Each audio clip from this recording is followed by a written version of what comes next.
तर कसलं ते मंगेशकर कुटुंब, हे लुटारूंची टोळी आहे. ते कोणी कधी दान केल्याचं पाहिलं आहे त्या मंगेशकर फॅमिलीनी? एवढं गाणं चांगलं गायलं म्हणून सगळ्यांनी मिरवलं.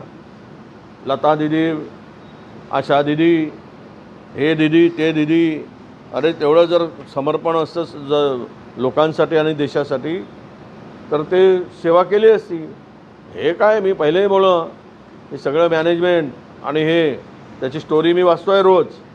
ज्या माणसाने खिलारे पाटलांनी जमीन दिली त्यांना सोडलं नाही या नालायकांनी.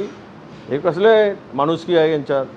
हे तर माणुसकीला कलंक असलेले कुटुंब आहे असं मी मानतो. त्यांना काय हे कलंक आहे. अशा पद्धतीनं जर मॅनेजमेंट चालवून गरिबाची लूट करून गरिबाचं शोषण करणारं जर हॉस्पिटल असेल तर एक कलंक आहे.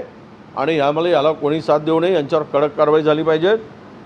हे काय चॅरिटी म्हणून योजना फायदा घ्यायचा आणि फायदा घेऊन मग गरिबांना लुटायचं, हे धंदे बंद झाले पाहिजेत.